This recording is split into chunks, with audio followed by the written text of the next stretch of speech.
বা বাধার কথাটা আসলে কোত্থেকে আসছে? কারণ আমরা দেখতে পাচ্ছি সরকার প্রধান আহ, বড় তিন যাদের রাজনৈতিক দল যাদের মনে করেন তাদের নেতাদের নিয়ে এই নিউ ইয়র্কে জাতিসংঘে সফর করলেন, তাদের সাথে সভা করলেন, তাদের সাথে কথা বললেন।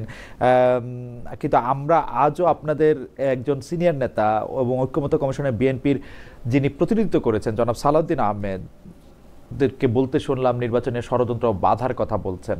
আপনাদের চোখে নির্বাচনের জন্য, মানে আমাদের প্রশ্ন হচ্ছে, নির্বাচনের জন্য আপনাদের চোখে বাধা কারা বা কারা এই ষড়যন্ত্র করছে? এটা কি সরকারের ভেতরে থাকা কোনো অংশ, আওয়ামী লীগ, জামায়াত, এনসিপি, নাকি দেশি বিদেশি ইনফ্লুয়েন্সাররা? মানে কাদেরকে আপনারা এখনো ষড়যন্ত্রকারী বা ষড়যন্ত্র করছে বলে মনে করছেন? ধন্যবাদ আপনাকে। সেই সাথে ঠিকানা আর টিভিতে যারা যুক্ত হয়েছেন, আমাদের কথা শুনছেন, সবাইকে শারদীয় দুর্গাপূজার শুভেচ্ছা জানাচ্ছি। দেখুন, বাংলাদেশ জাতীয়তাবাদী দল একটি আহ গণতান্ত্রিক আমি রাজনৈতিক দল, এবং সেই জায়গা থেকে আমরা কিন্তু এই আশঙ্কার জায়গাটা কিংবা এই ষড়যন্ত্রের জায়গাটা আমরা দীর্ঘ 17 বছর ধরে আমরা লক্ষ্য করছি। এবং বাংলাদেশের জনগণের ভোটের অধিকার হরণ করা, এক নায়কতন্ত্র কায়েম করা, স্বৈরতন্ত্র কায়েম করা, মানে বিভিন্ন প্রেক্ষাপটে দেখা যাচ্ছে যে মানুষের অধিকারকে হরণ করে কোনো গোষ্ঠী বা জাতি কিংবা দেশি বিদেশি ষড়যন্ত্রকারী তারা তাদের উদ্দেশ্য হাসিল করার জন্য মানুষের যে গণতান্ত্রিক অধিকার প্রত্যেকটি জায়গায় তারা বাধা তৈরি করছে। কখনো কখনো বিভিন্ন রাজনৈতিক দলকে ব্যবহার করছে, কোনো সুশীল সমাজকে ব্যবহার করছে, এবং বিভিন্ন সময় আমরা দেখছি যে দেশের বিভিন্ন সাংবিধানিক প্রতিষ্ঠানগুলোর মধ্যেও তাদের এক ধরনের মানে ষড়যন্ত্রের পায়ের আওয়াজ আমরা শুনতে পাই। সেই জায়গা থেকে দীর্ঘ 17 বছর বাংলাদেশের জনগণ একটি অসুর দ্বারা নির্যাতিত হয়েছে, নিপীড়িত হয়েছে। সেই অসুর নিধন হয়েছেন ছাত্র জনতার গণ অভ্যুত্থান। বাংলাদেশের 17 কোটি মানে 18 কোটি জনগণ, সকল গণতান্ত্রিক আমি রাজনৈতিক দলের সকলের ঐক্যবদ্ধ প্রচেষ্টার মাধ্যমে, একটি বিশাল গণ অভ্যুত্থানের মাধ্যমে, সেই জায়গা থেকে এই এই 1 বছর যাবত আমরা বিএনপি বলে আসছি যে যত দ্রুত সম্ভব নির্বাচিত সরকারের হাতে ক্ষমতা, মানে নির্বাচন সঠিক প্রক্রিয়ার মধ্যে একটি অবাধ, সুষ্ঠু, নিরপেক্ষ নির্বাচনের মাধ্যমে জনগণের ভোটের অধিকার এবং জনগণ যে রাষ্ট্রের মালিক, এই মালিকানা তার হাতে ফিরে দিয়ে একটি অবাধ, সুষ্ঠু, নিরপেক্ষ নির্বাচনের মাধ্যমে জনগণ তার সরকার, তার জনপ্রতিনিধি বেছে নেবে। সেটা হচ্ছে বাংলাদেশের গণতন্ত্রের ধারাকে ত্বরান্বিত করা এবং পূর্ণ প্রতিষ্ঠার জন্য এটাই হচ্ছে উত্তম উপায়। সেই জায়গাও আমরা দেখছি যে এই নির্বাচনকে বানচাল করার এক ধরনের ষড়যন্ত্র আছে। আমাদের অন্তর্বর্তীকালীন সরকারের প্রধান উপদেষ্টা খুব ভালোভাবে ক্লিয়ার করেছেন তার মেসেজ যে আগামী ফেব্রুয়ারিতে নির্বাচন, কিন্তু তারপরেও আমরা দেখছি কোনো কোনো গোষ্ঠী কিংবা রাজনৈতিক দল না, হোক মানে প্রতি অ্যাডভোকেট রায়চৌধুরী, আমাদের প্রশ্নটাই ছিল যে কোনরা কারা? আমি তো কোনো ষড়যন্ত্র দেখছি না। বিএনপি ষড়যন্ত্রটা না কোথায় দেখছে, আমি এটা একটু না বুঝতে চাচ্ছিলাম। বিএনপি তো আসলে গণতন্ত্রের ধারার মধ্যে আছে, তো যার কারণে ষড়যন্ত্রের পায়ের ছাপগুলো বিএনপির চোখে বেশিই পড়ে, কারণ এই সময়গুলো আমরা অতিক্রম করে এসেছি। হুম। এবং এই 17 বছর কিন্তু এই ষড়যন্ত্র মোকাবেলা করে এই একটি মানে গণ অভ্যুত্থান সফল হয়েছে। হুম। তো সেই ষড়যন্ত্রকারীরা কি দেশ থেকে পালিয়েছে? তার মানে হয়তো আপনি তার মানে ডেফিনেটলি আপনার আপনি আওয়ামী লীগকে মিন আপনার করছেন, যে মানে আওয়ামী লীগ আছে, আওয়ামী লীগের সেই ষড়যন্ত্র করতেছে, তাই তো? এবং আওয়ামী লীগের কাছ থেকে যারা বিভিন্ন সুযোগ সুবিধা নিয়েছে তারাও কিন্তু এই ষড়যন্ত্রের অংশ আছে।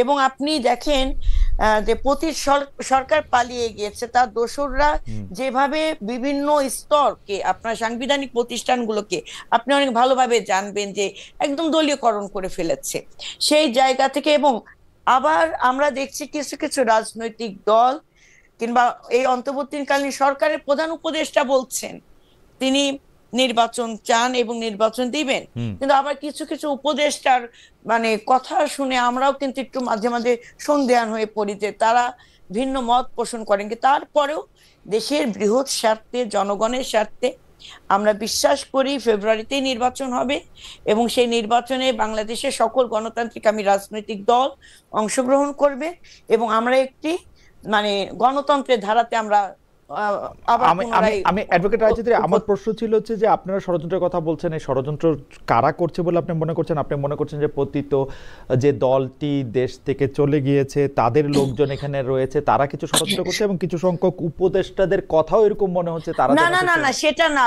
সেটা না। আপনার পতিত সরকারে যারা চলে গিয়েছে তাদের তো ষড়যন্ত্র আছে, হুম এবং আমার দেশটাকে নিয়ে যাদের স্বার্থ সংশ্লিষ্ট বিষয় আছে যে সকল রাষ্ট্রের, তাদের ষড়যন্ত্র আছে। আমি আমি চিহ্নিত করে কোনো ষড়যন্ত্রকারী নাম বলতে চাই না, হুম। তবে এই না মানে ষড়যন্ত্রকারীরা বাংলাদেশে বিভিন্ন স্তরে তারা তাদের জাল বিছিয়ে রেখেছে এবং গণতন্ত্রের ধারাকে ব্যাহত করতে চায়, কারণ তারা জানে জনগণের গণতান্ত্রিক অধিকার পূর্ণ প্রতিষ্ঠা হলেই বাংলাদেশের জনগণ তার রায়ের মাধ্যমে বাংলাদেশের স্বাধীনতা সার্বভৌমত্বকে যেমন রক্ষার জন্য একটি নির্বাচিত সরকারকে বেছে নেবে, ঠিক হুম। একইভাবে স্বার্থ বাংলাদেশের থেকে কোনো স্বার্থ সংশ্লিষ্ট বিষয় অন্য কেউ সুবিধা নিতে না পারে, সেই মানে সেই ওকে নির্বাচনটাও জনগণ তার ভোটের মাধ্যমে রাইখা ওকে দিবে। ওকে অর্থাৎ আওয়ামী লীগের পালিয়ে মানে পালিয়ে যাওয়া আওয়ামী লীগ দলের দোসর,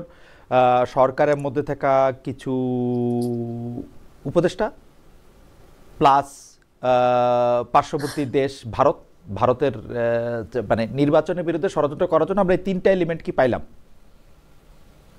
আমি আমি স্পেসিফিক করে কোনো নাম বলতে চাচ্ছি না। হুম ষড়যন্ত্রকারী আহ, অবস্থান সম্পর্কে বাংলাদেশের জনগণ সজাগ, হুম এবং সেই ষড়যন্ত্রকারীকে মোকাবেলা করার জন্য বাংলাদেশের জনগণ প্রস্তুত। হুম তো যে যতই ষড়যন্ত্র করুক না কেন, সেটা দেশের ভিতর হোক আর দেশের বাইরে হোক, প্রতি সরকার হোক কিংবা অন্তর্বর্তীকালীন সরকারের ভিতরেই থাকুক, হুম। সকল ষড়যন্ত্র মোকাবেলা করার জন্য এই জনগণ প্রস্তুত আছে।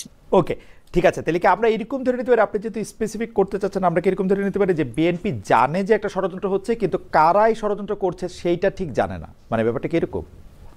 না, বিএনপি জানে সেটা নয়, সারা বাংলাদেশের জনগণ জানে। আমি বারবার বলছি হুম মহিউদ্দিন রায়, হুম সকলেই জানে ষড়যন্ত্র চলছে, হুম ষড়যন্ত্র আছে, হুম এবং ষড়যন্ত্রকে মাথায় নিয়ে হুম আমরা কিন্তু পথটা চলছি। হুম কারণ আমার চলার পথে গণতন্ত্রের ধারার পথটা যে মসৃণ হবে, এটা কিন্তু আমরা মেনে না। যদি হুম। এতটাই মানে ভালো হতো, 17 বছর আমাদের এই নির্যাতন নিপীড়ন, এই অসুরের দমন মানে নির্যাতন নিপীড়ন আমাদের সহ্য করতে হতো না। তো সেই অসুরকে আমরা নিধন করেছি ঐক্যবদ্ধ প্রচেষ্টার মাধ্যমে। রাইট। আগামী দিনে গণতন্ত্রের পথে যত বড়ই বাধা আসুক না কেন, না, বাংলাদেশের সেটা আমরা জনগণ, জয় করব। গণতান্ত্রিক আমি রাজনৈতিক দল এবং এই অন্তর্বর্তীকালীন সরকার আমরা মোকাবেলা করব। সেটা আমরা আমরা জানি যে সেটা আপনারা মোকাবেলা করবেন, কিন্তু আমি আসলে এই ষড়যন্ত্রটা স্বরূপ বুঝতে চাইছিলাম। কিন্তু আমার কাছে এখন পর্যন্ত অ্যাডভোকেট রায়চৌধুরী বিএনপির কথা বা আপনার কথা একটু পলিটিক্যাল রেটরিক মনে হচ্ছে, একটু বুলি মনে হচ্ছে। ঠিক আমার কাছে এই ষড়যন্ত্রের ব্যাপারটা ঠিক বিশ্বাস্য মনে হচ্ছে না। আপনারা মনে হচ্ছে যে জনগণের দৃষ্টি আকর্ষণ করার জন্য কিছু বলতে চাইছেন পলিটিক্যাল জায়গা থেকে, সেই জন্যই বলছেন, যেই কারণে আপনারা পরিষ্কার হতে পারছেন না। এটা আপনার মানে আমি আপনার এটা ত্রুটি বলবো না, এটা বিএনপির হয়তো একটা পলিটিক্যাল অবস্থান যে ষড়যন্ত্রের কথা বলতে বলতে ইলেকশনটা হয়ে যাবে মনে হয় আর কি আমার। আমি আমি জানি না অ্যাডভোকেট রায়চৌধুরী সত্যিই কোনো ষড়যন্ত্র কোথাও আছে কিনা, কারণ যেখানে সরকার প্রধান স্পষ্ট করে ফেব্রুয়ারির কথা বলতেছেন, আরো অনেক মাস থেকে অনেক জায়গা থেকে, সেখানে কেন এটা বলা হচ্ছে আই এম নট শিওর। আমি এখানে একটা কথা বলি, আমাদের জি সকলের প্রত্যাশা জি একটি অবাধ সুষ্ঠু নিরপেক্ষ নির্বাচন, যেখানে মানুষ তার ভোটের অধিকার, তার রাষ্ট্রের মালিকানা মানুষ ফিরে পাবে, রাইট। এবং সে ভোটটা দিয়ে সে তার জনপ্রতিনিধি, তার সরকার নির্বাচন করবে। এবং সেখানে ষড়যন্ত্রের পায়ের আওয়াজ আমরা জানতে পারছি, শুনতে পারছি, জনগণও বুঝতে পারছে, সকল গণতান্ত্রিক আমি রাজনৈতিক দলও বুঝতে পারছে। তারপরেও আমাদের প্রত্যাশা একটি অবাধ সুষ্ঠু নিরপেক্ষ নির্বাচন, যতই ষড়যন্ত্র হোক না কেন সে ষড়যন্ত্র মোকাবেলা করে আমরা এগিয়ে যাব। তবে আমি এখানে আমাদের ভিন্ন কোনো মত নাই। যদিও আপনি আপনার দৃষ্টিতে ষড়যন্ত্রের কোনো গন্ধ পাচ্ছেন না, না পাচ্ছি এটা না। খুব ভালো কথা। জি পজিটিভ নেগেটিভ সবকিছু থাকা দরকার আছে। ওকে তারপরে আপনি যেহেতু আপনার দৃষ্টিতে পুরো পথ ক্লিয়ার, আমাদের দৃষ্টিতে একটু থাকুক না সতর্কতা। সমস্যাটা কি? ওকে এটা তো ওকে ওকে জনগণের জন্য। সতর্ক থাকেন, কিন্তু মানে ষড়যন্ত্রের কথাটা কি, ষড়যন্ত্রের কথাটা আমি তো মানে আমার তো পড়ালেখা কম, আমি ছোট ছোট জিনিস বুঝি, আমি ঈশপ বুঝি, ঈশপের গল্প বুঝি। বাঘ বাঘ বলে চিৎকার করলে যেদিন সত্যিকারে বাঘ আসবে সেদিন আপনাদের আর কেউ নাও বিশ্বাস করতে পারে। ষড়যন্ত্র যখন নাই বা যখন আপনারা দেখতে পাচ্ছেন না, তখন ষড়যন্ত্র ষড়যন্ত্র বললে সত্যিকারের ষড়যন্ত্র আপনারা মোকাবেলা নাও করতে পারেন। আমার আশঙ্কা হচ্ছে এইটা। হাওয়েভার, অ্যাডভোকেট রায়চৌধুরী, আপনি আপনার বক্তব্য একদম পরিষ্কার করেছেন। আমার মনে হয় বিএনপির এই জায়গা থেকে কেন বিএনপি সতর্ক থাকছে সেটাও দর্শকরা বুঝেছেন, পরিষ্কার করেছেন। আমি একটু ডক্টর নকিবুর রহমান আপনার কাছে আসতে চাই। Doctor Nakibur Rahman, university of North ক্যারোলাইনার, ইউনিভার্সিটি অফ নর্থ ক্যারোলাইনার ফিন্যান্সের একজন প্রফেসর। উনি, আমি যতদূর আপনাকে জানি যে আপনি শিক্ষক হিসাবে খুব জনপ্রিয়, আপনি সদা হাস্য মুখে কঠিন কঠিন গ্রেড দিয়েও আপনি আপনার শিক্ষার্থীদের মন জয় করতে পেরেছেন। সুতরাং আমার প্রশ্নে আপনি নিশ্চয়ই আরও মানে আরও খুশি হয়ে জবাব দিবেন, সেটা আমি জানি আরও নানা কারণে। কিন্তু ডক্টর নকিব, আমি একটা মৌলিক জায়গা থেকে মৌলিক প্রশ্ন দিয়ে শুরু করতে চাই। মার্কিন যুক্তরাষ্ট্রকে আমরা জানি যে মার্কিন যুক্তরাষ্ট্র একটা মানে মুসলিম প্রধান দেশ না, এটার মধ্যে মুসলিমরা সংখ্যা গুরুও না। তো সেই ক্ষেত্রে আপনি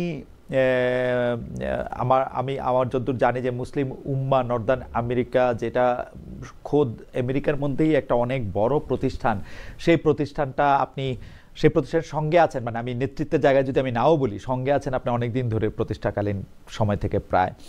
এই দেশে এই সময়ে আপনার ইসলামিক যে মূল্যবোধ নিয়ে চলতে বা ইসলামিক শরিয়া নিয়েও যদি চলার ক্ষেত্রে আপনার কাছে কোনো বাধা আপনি অনুভব করেন কিনা, মানে আপনি মনে করেন কিনা যে এই দেশে থেকে আপনি যেভাবে আপনার ধর্ম বা আদর্শ পালন করতে চান সেটার ক্ষেত্রে আপনার কোনো বাধা আছে? ধন্যবাদ খালেদ মহিউদ্দিন ভাই। বিসমিল্লাহির রহমানির রহিম। আপনার যে দর্শক যারা দেখছেন লাইভ এবং পরবর্তীতে দেখবেন, তাদেরকে আসসালামু আলাইকুম রহমতুল্লাহ। এবং বাংলাদেশে একটা বড় ধর্মীয় গোষ্ঠী দুর্গাপূজা পালন করছে, তাদেরকে অভিনন্দন, এবং তারা যেন শান্তিপূর্ণভাবে তাদের এই উৎসব পালন করতে পারে আমি এই কামনা ব্যক্ত করি। এবং আমি আশা করব সরকার তাদের সমস্ত নিরাপত্তা দেবে যাতে করে স্বাধীনভাবে তারা তাদের ধর্ম পালন করতে পারে।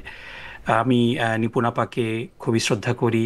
বিগত দিনগুলোতে স্বৈরাচার বিরোধী আন্দোলনে তিনি জেলে গিয়েছেন, নির্যাতনের শিকার হয়েছেন, এজন্য আমি তাকে শ্রদ্ধা জানাই এবং আমি নিপুণ আপাকে শুভেচ্ছা জানিয়ে আমি শুরু করছি। আপনি যে বক্তব্য দিয়েছেন, ইন্টারেস্টিংলি আমি আমেরিকাতে এসেছি 9/11-এর ঠিক কয়েক সপ্তাহ আগে। আমি 15ই অগস্ট 2021 সালে আমি আমেরিকাতে এসেছিলাম। 2001 সালে আমি আমেরিকাতে প্রথম এসেছি। এবং আমেরিকাতে যারা প্রি 9/11 এবং পোস্ট 9/11 বসবাস করেন তারা বলতে পারবেন যে এটার মধ্যে একটা বড় পার্থক্য রয়েছে। 9/11-এর আগে আমেরিকাতে ফার্স্ট অ্যামেন্ডমেন্ট খুবই স্ট্রং, যেখানে ধর্মীয় স্বাধীনতাটাকে নিশ্চিত করা হয়, মত প্রকাশের স্বাধীনতাকে নিশ্চিত করা হয়। সেই first amendment was under attack after 9/11। So সেই সময় পার করে, যদিও আমি তখন থাকতাম খুব ছোট্ট একটা শহরে, আমি এসেছিলাম ইউনিভার্সিটি অফ মেইনে গ্র্যাজুয়েট স্কুলে। সেটা আমেরিকার অন্য অন্য জায়গা থেকে ভিন্ন, এবং আমি এটা নিয়ে লিখেওছি, সিএনএনও আমার এক্সপিরিয়েন্স কভার করেছে। আমি 2001 সালে প্রথম যখন নিউ ইয়র্কে বেড়াতে আসলাম আমার এক সিনিয়র বড় ভাইয়ের বাসায়, তখন আমি প্রথম যে ধর্মবিদ্বেষ, এটা ইন পার্সন এক্সপিরিয়েন্স করেছিলাম। আমরা গাড়িতে করে যাচ্ছিলাম, আমাদের গাড়িতে এক ভদ্রলোক, তাকে একটু মনে হয় কাট করা হয়েছিল এফডিআর হাইওয়েতে। এফডিআর-এতে আপনি গাড়ি চালান, আপনি জানেন যে খুবই বিজি রাস্তা। তো এর কারণে সেই ড্রাইভার অঙ্গভঙ্গি, অশ্লীল অঙ্গভঙ্গি করা থেকে শুরু করে থুতো নিক্ষেপ করা, মানে যেটা আমি মেইনে কখনো এক্সপিরিয়েন্স করিনি। সো 9/11-এর পরে, কারণ আমার গাড়িতে যারা যাত্রী ছিলেন তারা অবভিয়াসলি মুসলিম ছিলেন, হিজাব পরা মহিলা, দাড়ি আছে আমার সিনিয়র বড় ভাইয়ের। সো এটা কিন্তু আমরা এক্সপিরিয়েন্স করেছি আমেরিকাতে। তারপরে দীর্ঘদিন ধরে আমি বাংলাদেশে ছিলাম 2004 থেকে 6 সালের মধ্যে। আবার 2006 সালে আমি এসেছি, আমি নিউ অরলিন্সে ছিলাম, আমি এখন নর্থ ক্যারোলাইনাতে থাকি। সো বিভিন্ন জায়গাতে থাকার কারণে আমরা দেখেছি যে এখানে সরকার পরিবর্তনের সাথে সাথে স্টেট গভর্নমেন্ট এবং স্টেট সেনেট এই জায়গাগুলোতে যারা নিয়ন্ত্রণ করে তাদের কারো কারো মাঝে কিছুটা কিন্তু ইসলাম বিদ্বেষ পরিলক্ষিত হয়। আমেরিকাতে 12টা স্টেটে শরিয়া বিরোধী আইন পাশ হয়েছে এবং তারা জানেও না যে শরিয়া কি জিনিস। বেসিক্যালি এটা ইসলাম বিদ্বেষ থেকেই তারা করেছে। সুতরাং আমি যেই মসজিদে নামাজ পড়তে যাই, এখানে মসজিদ মদিনা, 5 বছর আগে এখানে একজন আর্মি রিটায়ার্ড ব্যক্তি পুরা গাড়ি ভর্তি বন্দুক নিয়ে হামলা করার উদ্দেশ্যে এসেছিল। সো এখানে কিছু এই ব্লিপ আছে যেখানে ধর্মীয় স্বাধীনতা লঙ্ঘিত হয়েছে, কিন্তু এর পরেও মোটা দাগে আমেরিকার যেই কনস্টিটিউশন সেটা অ্যালাউ করে মুসলিম হিসাবে আমাদের স্বকীয়তা বজায় রেখে আমরা এই দেশে যেন থাকতে পারি। এদেশে বিভিন্ন ইসলামিক স্কুল প্রতিষ্ঠান গড়ে উঠেছে, দাতব্য চ্যারিটি প্রতিষ্ঠান গড়ে উঠেছে, তারা স্বাধীনভাবে কাজ করছে, কিন্তু এই কাজটা মাঝে মাঝে বাধার মধ্যে পড়ে যায়। ডক্টর রহমান, আমি যেটা বলতে চাইছি যে মুসলিম উম্মা নর্দার্ন আমেরিকা, মানে মার্কিন যুক্তরাষ্ট্রের, আপনি ঠিকই বলেছেন, কিন্তু আমি যতদূর জানি যে মার্কিন যুক্তরাষ্ট্রের প্রত্যেকটা ধর্ম বা আদর্শের বেজরাই নানা ধরনের হেইট ক্যাম্পেইনের শিকার হন।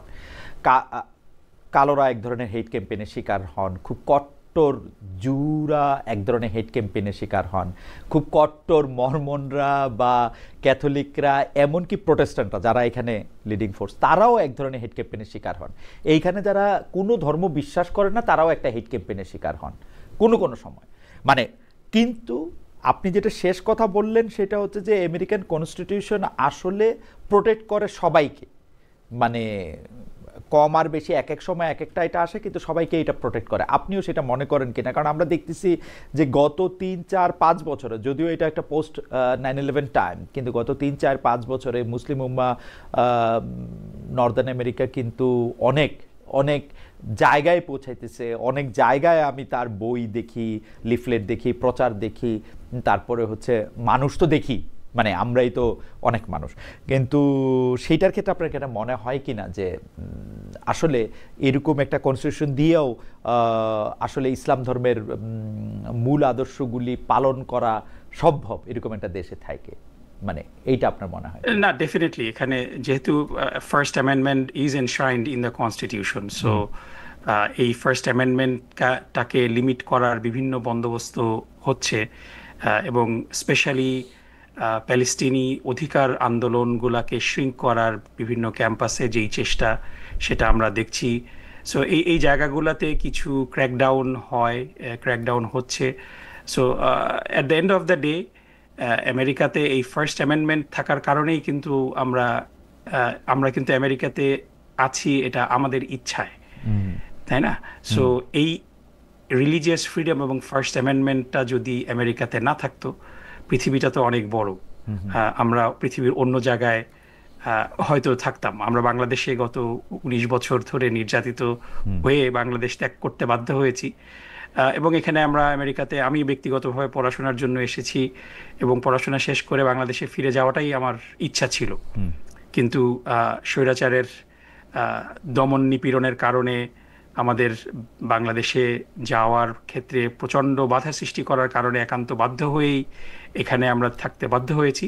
কিন্তু at the end of the day আমি যদি বলি যে এখানে থাকাটা এটা কিন্তু আমাদের একটা পছন্দ, এবং এই পছন্দের মূল কারণটা হলো যে এখানে মোটা দাগে 9/11-এর পরে ফার্স্ট অ্যামেন্ডমেন্ট কিছুটা সীমিত হলেও মোটা দাগে এখানে ফার্স্ট অ্যামেন্ডমেন্ট থাকার কারণে, ধর্মীয় স্বাধীনতা থাকার কারণে আমাদের ধর্মচর্চা করা, আমাদের কাজকর্ম করার যে স্বাধীনতা আছে, এটার সুযোগটা আমরা ব্যবহার করছি, এবং এই সুযোগটা যদি না থাকতো তাহলে আমরা এখানে হয়তো থাকতাম না।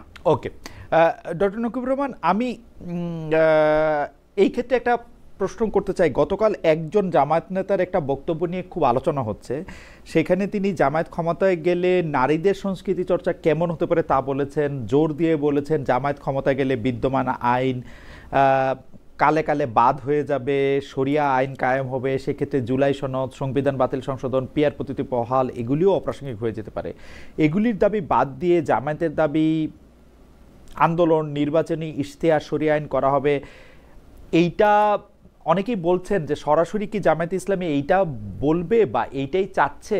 কেন আমি এই প্রশ্নটা করলাম, যে এই দেশটা একটা বিধর্মীদের বা মানে মুসলমানদের পরিপ্রেক্ষিতে একটা বিধর্মীদের দেশ। মুসলমানরা সেখানে 1% থেকে 5%-এর মধ্যে ওঠানামা করে বিভিন্ন স্টেটে। সেইখানে যদি ইসলাম ধর্ম পালন করতে কোনো অসুবিধা না হয়, হ্যাঁ, হেট ক্যাম্পেইন আসে থাকবে না, সেক্ষেত্রে বাংলাদেশে শরিয়া আইন করতেই হবে, এইটা কেন এতটা জরুরি? বা শরিয়া আইন করবে কিনা জামায়াত ইসলামী এটা স্পষ্ট করে বলবে কিনা?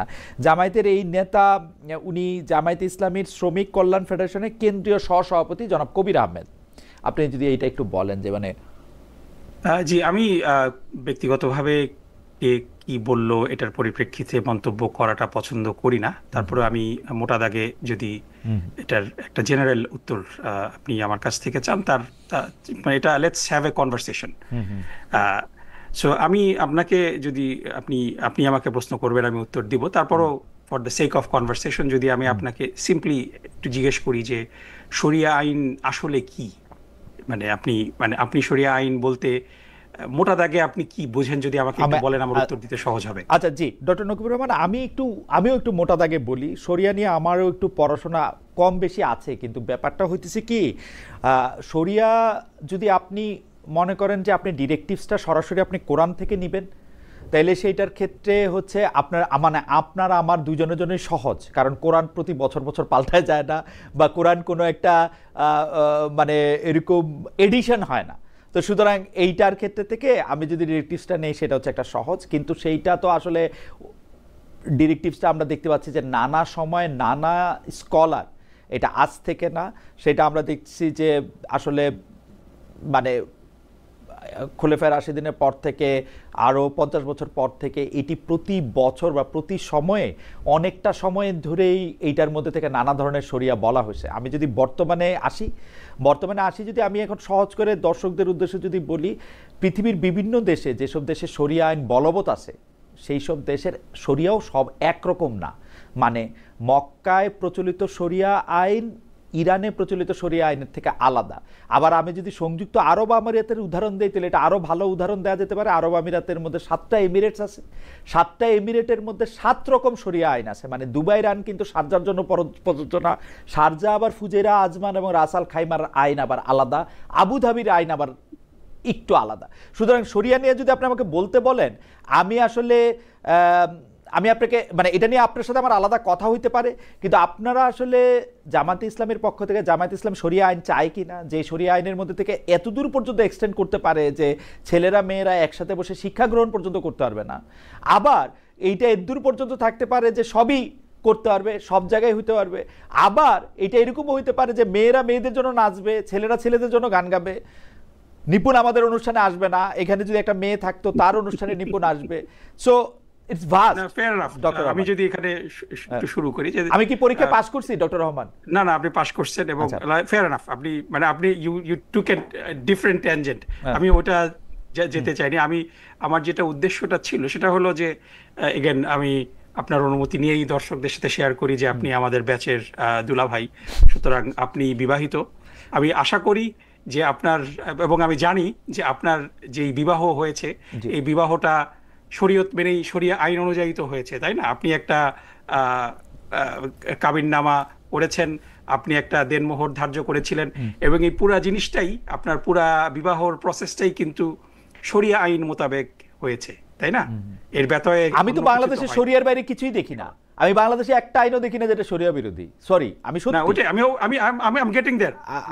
আমি বাংলাদেশে এখন পর্যন্ত দেখি না, মানে নতুন করে শরিয়া আইন কি করবে আমি এইটাই বুঝি না, কারণ বাংলাদেশে আমি শরিয়া বিরোধী কোনো আইন দেখি না। আমি ওখানেই যেতে চাচ্ছি মহিউদ্দিন ভাই, যে আমাদের এক্সিস্টিং জীবনযাত্রার মধ্যে আমাদের এই শরিয়া আইনের অনেক কিছু কিন্তু অলরেডি ইনক্লুডেড। আমরা বিবাহ শাদী করছি শরিয়া আইন মোতাবেক, আমরা উত্তরাধিকার বন্টন করছি। বাংলাদেশে যারা মুসলমান, বাংলাদেশে যারা ভিন্ন ধর্মী, তারা সিভিল আইন অনুযায়ী তারা কিন্তু এর বাইরে আমরা যারা নামাজ পড়ছি, আমরা যারা রোজা রাখছি, আমরা নামাজ যে কোনো ভাবে কিন্তু পড়ি না। আমরা নামাজ পড়ি কিভাবে? যেভাবে কোরআনে হাদিসের আলোকে বলে দেওয়া হয়েছে যে 5 ওয়াক্ত নামাজ পড়তে হবে, ফজরের নামাজে এই কয় রাকাত, জোহরের নামাজে এই কয় রাকাত, রোজা রাখছি একটা নির্দিষ্ট সময়। সো আমরা আমাদের ব্যক্তিগত ইবাদত যেরকম শরিয়া আইনের ভিত্তিতে করছি, আমরা আমাদের সামাজিক অনেক কাজকর্ম শরিয়া আইনের ভিতরে করছি, তেমনি ভাবে এটার একটা রাজনৈতিক ইমপ্লিমেন্টেশনও আছে।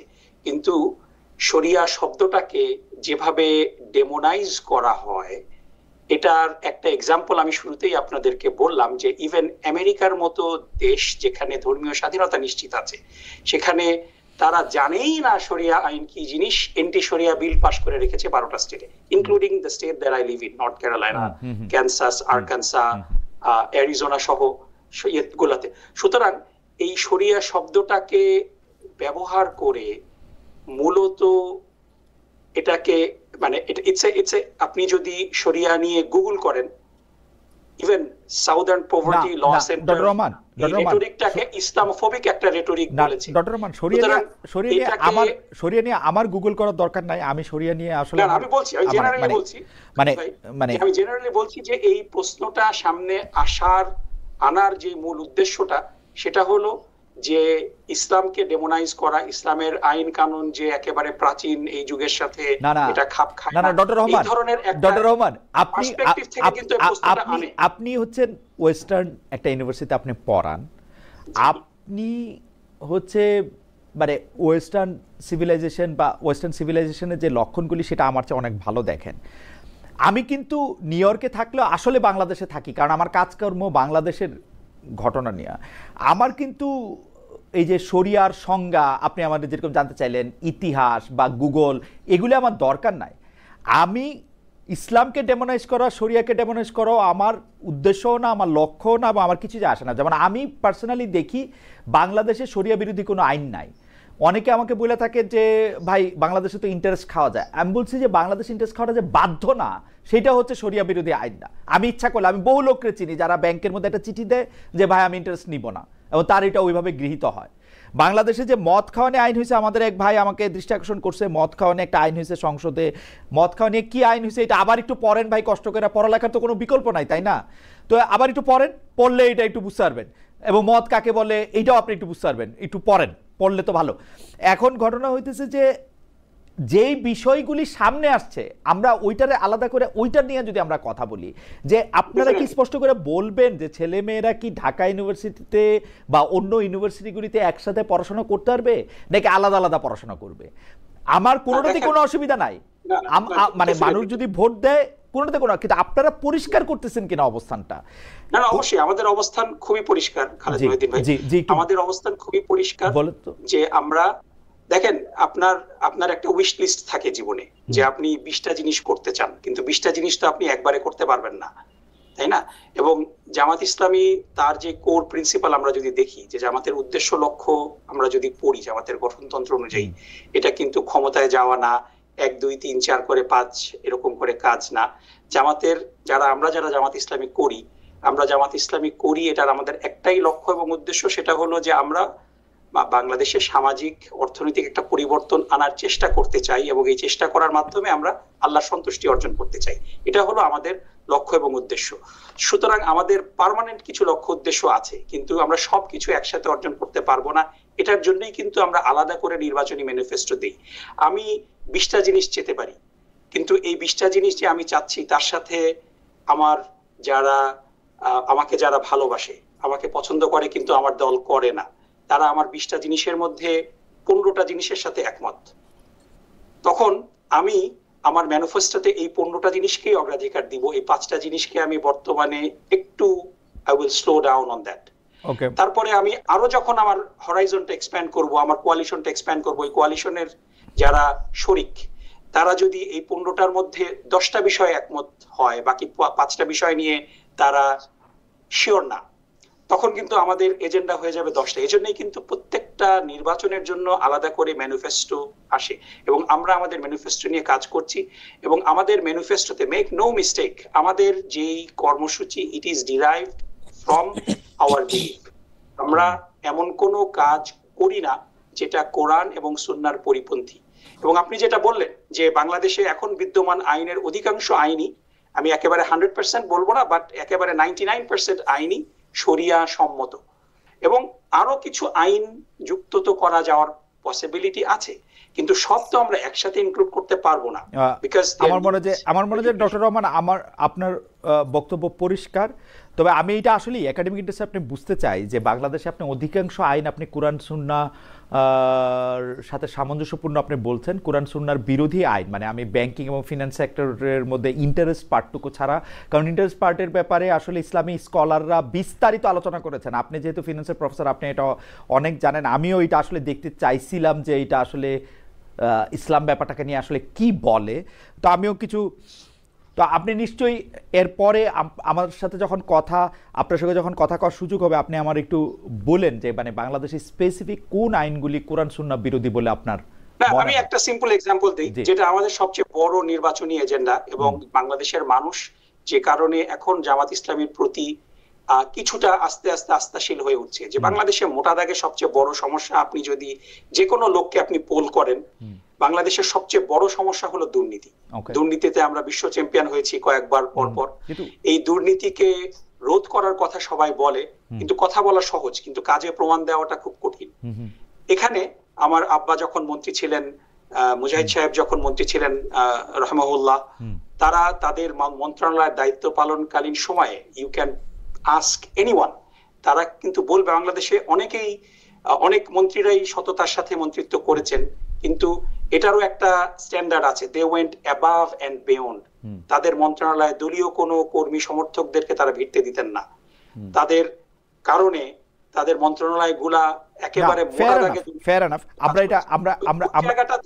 এই জায়গাটাতেই আমি বলছি যে এই যে দুর্নীতি করাটা অন্যায়, দুর্নীতি করাটা মূল্যবোধ বিরোধী, মোরালিটির সাথে এটাকে বাংলাদেশের কোন আইনে কি আছে দুর্নীতি করার ন্যায়? না, এটাই বাংলাদেশের আদর্শ লিপি থেকে শাস্তিটা কিন্তু সেইভাবে ইমপ্লিমেন্টেড হচ্ছে না। সো এই জায়গাগুলোতে শাস্তি ইমপ্লিমেন্ট হইতেছে না আপনার বিচার বিভাগের জন্য, বিচার বিভাগকে মানে কুক্ষিগত করার জন্য, বিচার বিভাগকে ভয় দেখানোর জন্য, কিন্তু আইনের তো অভাব নাই। আইন মানতেছেন না মানুষ। আইনের অভাব আছে খালিদ ভাই, আমি বলবো যে আইনের অভাব আছে। আইন নিডস টু বি, মানে আমাদের ওভারঅল এন্টি করাপশনের যে প্রসেসটা, মানে ইটস নট জাস্ট আপনার আইন করে তো সবকিছু করা যায় না। আইন করে আমেরিকাতেও এটা খুবই ইন্টারেস্টিং কথা বলছেন যে আপনারা কি মনে করতেছেন ওভারঅল প্রসেসটা, এবং it has to start by example. আপনি দুর্নীতির কথা বললেন, মানে ওই আপনি সেই আমরা 80-র দশকে, আপনারও মনে আছে যে একটা এন্টি ড্রাগ ক্যাম্পেইন হয়েছিল by all the top rock bands in the world, কিন্তু যারা এন্টি ড্রাগ ক্যাম্পেইন করছেন তারাই সবচেয়ে বড় ড্রাগের ইউজার। সো এটা করলে তো ড্রাগ কন্ট্রোল হবে না। সো আপনি দুর্নীতি বিরোধী ক্যাম্পেইন করছেন, কিন্তু যাদেরকে দিয়ে করছেন তারাই সবচেয়ে বড় দুর্নীতিবাজ, তাহলে তো এটা হবে না। সো এই কারণে you have to set example and you have to live by example, এবং এই জায়গাগুলোতেই জামাত ইসলামী ডেলিভার্ড, মানে অন্য কারো ট্র্যাক রেকর্ড কিন্তু এই ব্যাপারে নেই। So this is something that we can build on, এবং প্রসেসটা আমাদের রিভ্যাম্প করতে হবে, তা না হলে পরে বাংলাদেশকে আমরা দুর্নীতি মুক্ত। আমার মনে হয় যে আমি আপনার কথা বুঝতে পারছি যে বাংলাদেশে জামায়াত ইসলামী আসলে দুর্নীতি দমনের যে বিচার কাজ বা শাস্তির প্রক্রিয়া, সেইটাতে সে পরিবর্তন আনতে চায়, এবং সেটা শুধু শাস্তি না, প্রসেসও। ওকে, আমরা একটু লম্বা সময় ধরে আপনার সাথে কথা বললাম। এই ব্যাপারটা নিয়ে নিশ্চয়ই আরো বড় করে আপনার সাথে আরো কথা হবে। আমি একটু অ্যাডভোকেট নিপুণ রায় চৌধুরী আপনার কাছে যেতে চাই। অ্যাডভোকেট নিপুণ রায় চৌধুরী, আপনার কাছেও আমাদের অনেক কিছু শোনার আছে, তবে আমরা দর্শকদের কাছে জানতে চেয়েছিলাম যে ভারত বা ফ্যাসিস্টদের ইন্ধনে খাগড়াছড়িতে একটি মহল অস্থিরতা তৈরি করেছে, এই কথা বলেছিলেন স্বরাষ্ট্র উপদেষ্টা লেফটেন্যান্ট জেনারেল অবসরপ্রাপ্ত জাহাঙ্গীর আলম চৌধুরী। দর্শকরা এই মন্তব্যকে সঠিক মনে করেন কিনা? শতকরা 76% দর্শক এটাকে সঠিক মনে করছেন, শতকরা 21% দর্শক এটাকে সঠিক মনে করছেন না, শতকরা 24% দর্শক এটাকে সঠিক মনে করছেন না। 21,000 দর্শক এখানে ভোট দিয়েছে। অ্যাডভোকেট নিপুণ রায় চৌধুরী, আমরা মানে ডক্টর নকিবুর রহমানের সাথে এতখানি বিষয় নিয়ে এত কথা বলার একটা উদ্দেশ্য হচ্ছে যে আমরা পলিটিক্যাল পার্টির একটা উদ্দেশ্য এবং তারা আসলে কোন লক্ষ্যে দেশ ও জাতিকে যেহেতু তারা পরিচালনা করেন নিয়ে যেতে চান, তার সেটা আমরা একটু বুঝতে চাই।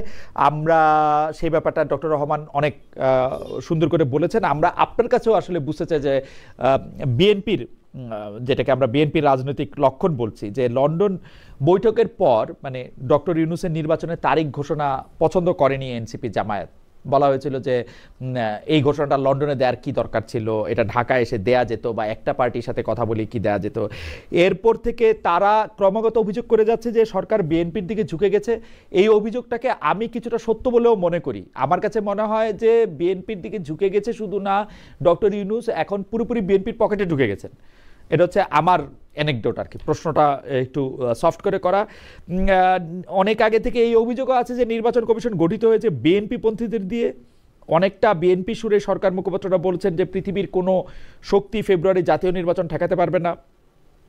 ডক্টর ইউনূস অনেকটাই ইউটার্ন করে আপনাদের দিকে ঝুঁকে গেল কেন?